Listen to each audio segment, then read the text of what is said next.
friends, and welcome back to another video.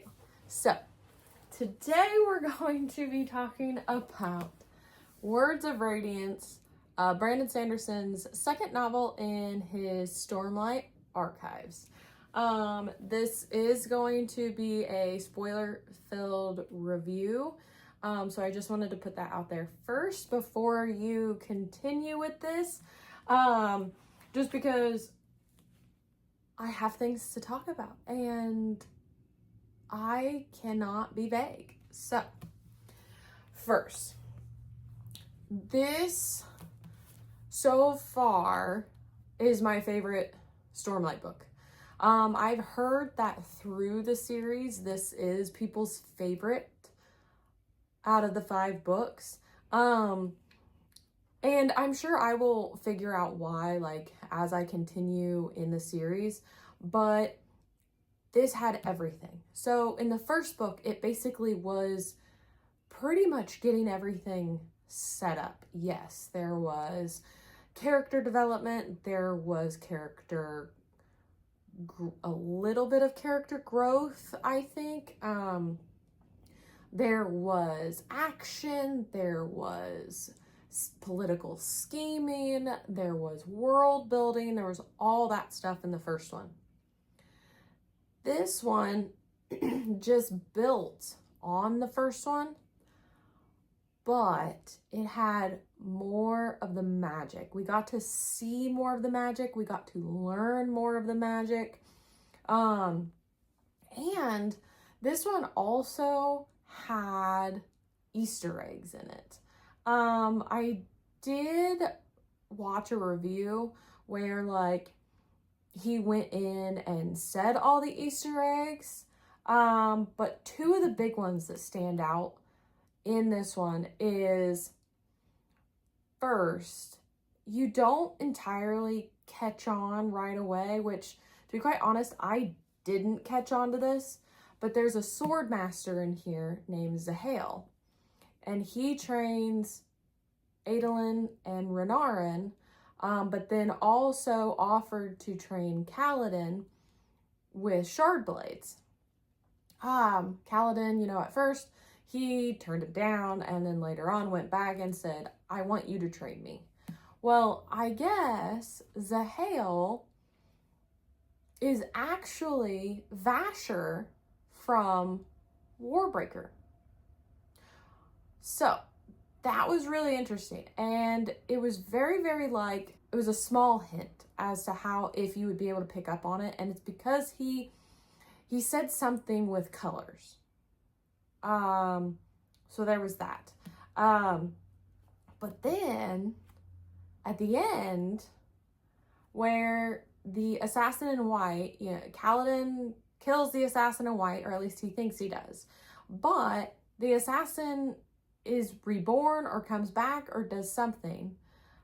A herald, Nail, is the one that I guess you could say resurrected him or something, but he gives him a sword that is in a metal sheath, and when you pull it out, it's got like black smoke or something that comes off of it.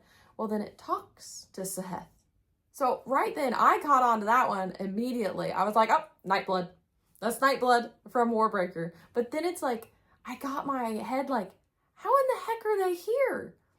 Why is Vasher and Nightblood here? And did Nightblood like get stolen or something? And so Vasher's trying to find Nightblood? Like, I don't know. So I'm hoping I find out more about it throughout the series.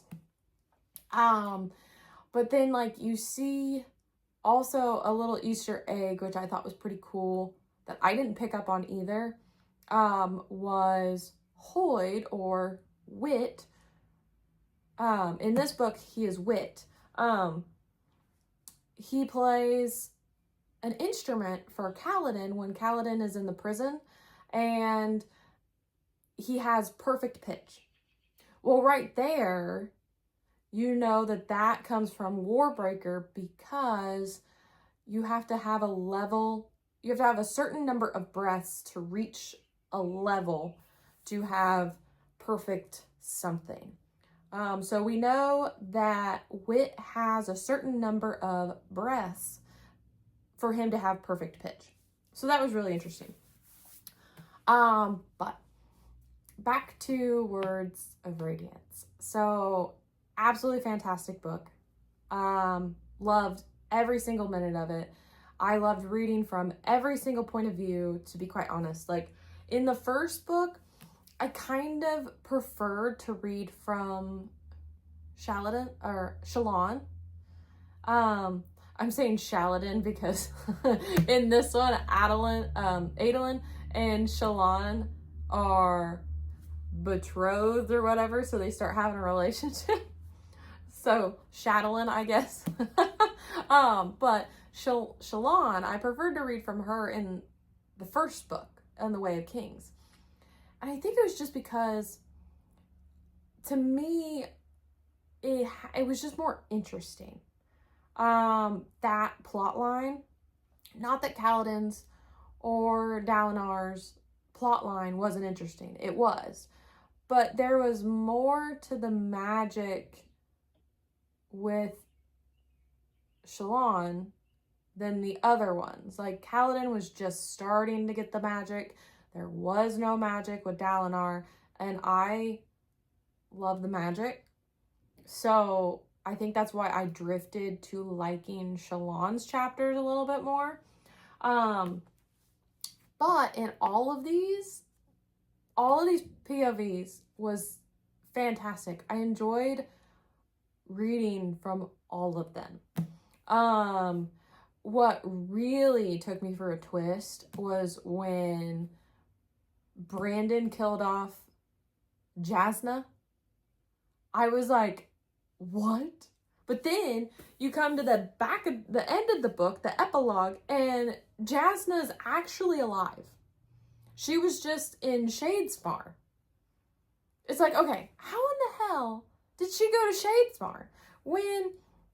Was it like an illusion? Did she soul cast? Did something go on? I need to know, because Shallan saw these assassins stab Jasna, and she saw the blood. So it's like, what happened? So I'm really interested to find out how Jasna came out of that. Like, I need to know.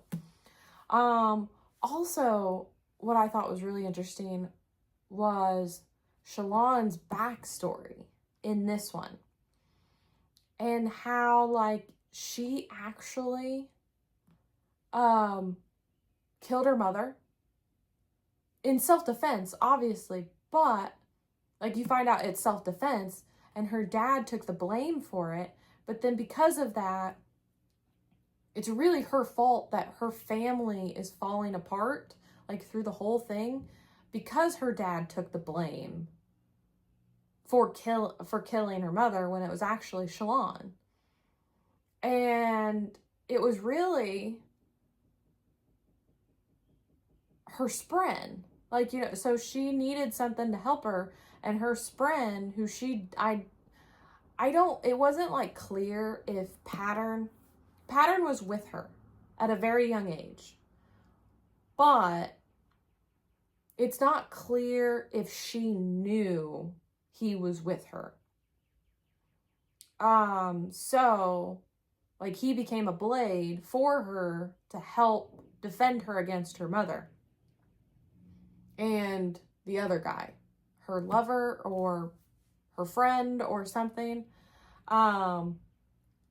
Because I didn't pick up at all in the first one that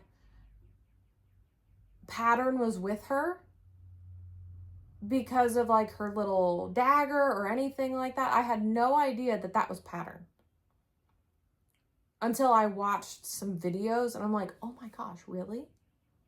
That was her spren? Like, I had no idea. So then, because I had no idea, when she pulled a shard blade on Tien, like, I didn't realize until later that it was actually pattern. That Shallan doesn't have a shard blade. She has Pattern, who can become a shard blade or become whatever she needs. So I thought that was really interesting. I liked that twist. And I didn't see it at all because I was like, oh, backstory.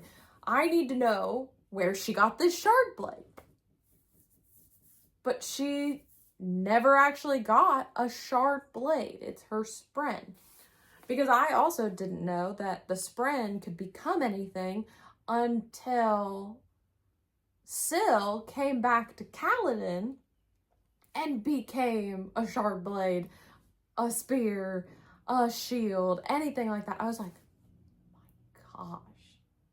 So the twists in this, the expansion of the lore, of the magic, of the political scheming, like, it was absolutely fantastic. And I've already read the novella of this that goes in between this and Oathbringer. So I am prepped and ready to read Oathbringer. I got to read a few other books first, and then I'm going to get into Oathbringer. But guys, this 5 stars, absolutely fantastic. I really can't wait to get back into the world of Roshar and the Stormlight Archives. I mean, Brandon Sanderson is an absolute genius. And what I'm really excited about is as like you get further into the series and then you read Mistborn Era 2, there's going to be so many more connections. It's going to be crazy. So I'm super, super excited. Which I have a new reading order that I found out because of Wind and Truth. So after Oathbringer, I'm going to read books 1 through 3 of Mistborn Era 2. And then there's some novellas that I have to read. And then I read Rhythm of War. And then book 4 in Mistborn Era 2. Then Wind and Truth. So it'll be close if I finish Stormlight for 2025. I'm going to try. It'll be close. But I'm so excited to keep diving into Brandon Sanderson's Cosmere. If you have not read, if you're watching this video and you haven't read it, like, obviously I am not giving everything, and depending on when you read it, you might forget. But oh my gosh, the twists and turns in this. I mean, especially like in the end chapter, Adolin kills Sadeas. It's like, what's gonna happen with that? Like, need to know what's going on with that. And then Renarin becoming a Radiant as well. So we've got Dalinar, who's a bondsmith. Kaladin's a Windrunner. Shallan is a Lightweaver. And Renarin is a Truth Watcher.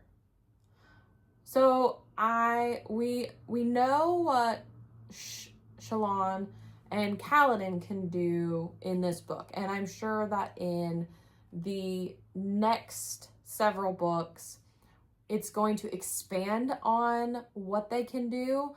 But at the end, Dalinar and Renarin just become Radiance. So it's like, okay, what does a bondsmith do? What can a Truth Watcher do? So I'm really intrigued to learn more and more about the magic, about the potential desolation, the return of the Radiance. Like, give me more. This was absolutely fantastic. Phenomenal writing, phenomenal character building, just absolutely fantastic. So if you haven't read it, you need to read it. If you have read it, let me know what your favorite part of the book was, or parts. Let me know if you have finished the Stormlight Archives, or if you are kind of in the middle like I am, just like starting it, but you've already read books 1 and 2, or books 1, 2, and 3, that kind of thing. I would absolutely love to know and have conversations in the comments below. Don't forget, like, subscribe, and be good people. When you feel it's hopeless, when you think that you've lost, oh, I will take your hand and we'll rise up from the dust.